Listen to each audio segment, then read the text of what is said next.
নমস্কার বন্ধুরা, স্বর্ণলতা কিচেনে জানাই সবাইকে স্বাগত। আজকের রেসিপি হলো কলা গাছের থোড় দিয়ে চিংড়ি মাছের চচ্চড়ি। এটি একটি ট্র্যাডিশনাল রেসিপি। গরম ভাতের সঙ্গে এই রেসিপিটি খুবই ভালো লাগে। আর এই রেসিপিটি যারা এখনও ট্রাই করেননি একবার ট্রাই করুন, দেখবেন খুব ভালো লাগবে। তাহলে দেখে নিই আজকের রেসিপি কলা গাছের থোড় দিয়ে চিংড়ি মাছের চচ্চড়ি। নিয়েছি কলা গাছের থোড়, আর এই থোড় দিয়েই আজকের রেসিপিটি তৈরি করব। এটি বাজারে অনায়াসে পাওয়া যায়। আর গ্রামে ঘরে ঘরে কলা গাছ থাকে। কলা গাছ কেটে যে ভিতরের অংশটি, নরম অংশটিকে এই থোড় বলা হয়। এই থোড় দিয়েই আজকের এই রেসিপি। এখন চলুন থোড়গুলো কেটে নিই। থোড়গুলোকে পুরো পাতলা পাতলা করে আমি স্লাইস করে নেব। পাতলা পাতলা করে কেটে নিয়েছি। আর যে থোড়ের গায়ে যে ফাইবারগুলো লেগে থাকে সেগুলো একটু পরিষ্কার করে নিচ্ছি।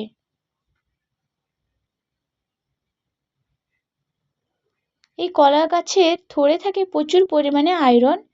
আর কলা গাছের থোড় খেলে আমাদের রক্ত পরিষ্কার করে। অনেক উপকারিতা আছে এই কলা গাছের থোড়ে। আর এই কলা গাছের থোড় আমরা সবজি হিসাবেও ব্যবহার করি। খুব ভালো লাগে খেতে এটি। আর এখন আমি পাতলা পাতলা করে স্লাইস করে নেব। দেখুন কত পাতলা পাতলা করে আমি কেটে নিয়েছি। এখন আমি পুরো সরু সরু করে কেটে নিচ্ছি।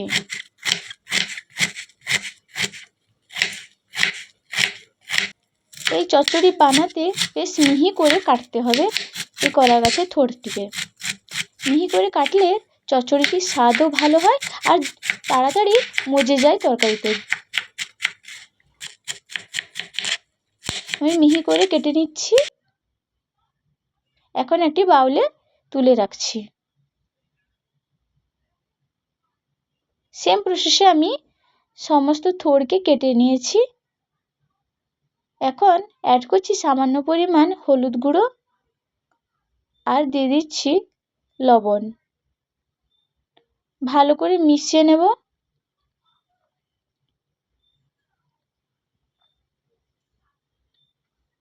মিশিয়ে 2 মিনিটের জন্য রেখে দেব। এই নুন হলুদ মাখিয়ে দিলে থোড়টি অনেকটা মজে যায় আর তার জলগুলো আলাদা হয়ে যায়। উপকরণে নিয়েছি কলা গাছের থোড়, সর্ষে বাটা আর কুচনো পেঁয়াজ, কাঁচা লঙ্কা, কুচনো আলু আর চিংড়ি মাছ। এখন আমি থোড়টিকে ভালো করে চটকে নিচ্ছি। চটকে কলা গাছের যে থোড়ের জলটা থাকে সেই জলটাকে আমি আলাদা করে নিচ্ছি।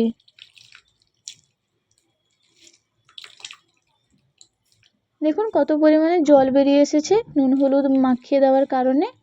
এখন আমি ভালো করে চুপড়ে আর একটি বাউলে রেখে দিচ্ছি।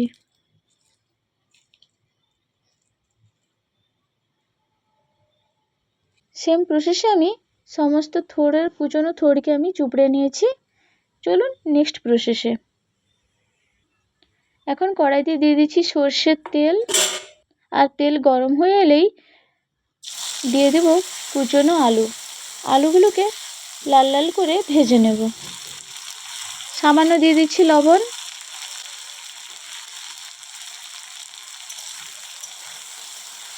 আর ভালো করে আমি নাড়াচাড়া করে নিচ্ছি।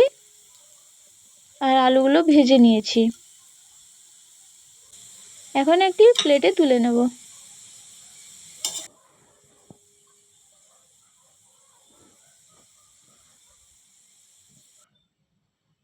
আলুগুলো তুলে নিয়েছি।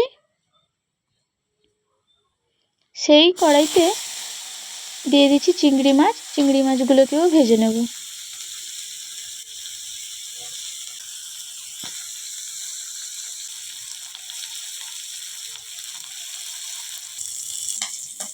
চিংড়ি মাছও ভেজে নিয়েছি। একটা প্লেটে আমি তুলে নিচ্ছি।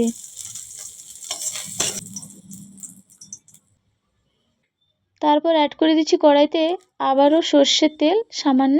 ফোড়নে দিয়ে দিচ্ছি শুকনো লঙ্কা, তেজপাতা আর দিয়ে দেবো 5 ফোড়ন। 5 ফোড়ন ভালোভাবে ফুটে এলেই অ্যাড করে দিচ্ছি কুচনো পেঁয়াজ।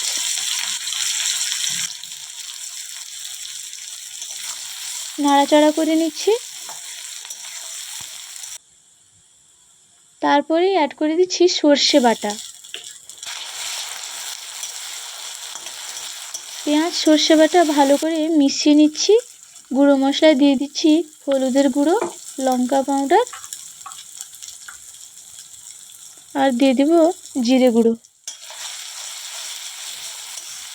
এখন মশলাটিকে ভালোভাবে কষিয়ে নিচ্ছি। তারপরেই অ্যাড করে দিচ্ছি কলা গাছের থোড় আর দিয়ে দিলাম সামান্য সর্ষে গোলানো জল। একটু ঢাকা দিয়ে দেব। এখন ঢাকা খুলে নিয়েছি। দিয়ে দিচ্ছি 3টে কাঁচা লঙ্কা আর অ্যাড করে দিচ্ছি ভেজে রাখা আলু। 2 মিনিটের জন্য ভালোভাবে ফুটিয়ে নেব। তারপরেই অ্যাড করছি ভেজে রাখা চিংড়ি মাছ। চিংড়ি মাছটিকে ভালো করে মিশিয়ে নিচ্ছি। এখন দিয়ে দিচ্ছি 1 চা চামচ চিনি। আর তৈরি হয়ে গেল আজকের রেসিপি কলা গাছের থোড় দিয়ে চিংড়ি মাছের চচ্চড়ি। এখন একটি বাউলে আমি সার্ভ করে নিচ্ছি। এটি গরম ভাতের সঙ্গে খেতে খুব ভালো লাগে। আর যারা এখনও ট্রাই করেননি একবার ট্রাই করুন, খুব ভালো লাগবে খেতে। আর আজকের এই রেসিপিটি কেমন লাগলো কমেন্ট সেকশানে জানাতে ভুলবেন না। ফিরে আসবো নতুন কোনো এক রেসিপির সঙ্গে। ততক্ষণে সবাই ভালো থাকুন, সুস্থ থাকুন আর সবাইকে ভালো রাখুন। Thanks for watching my video.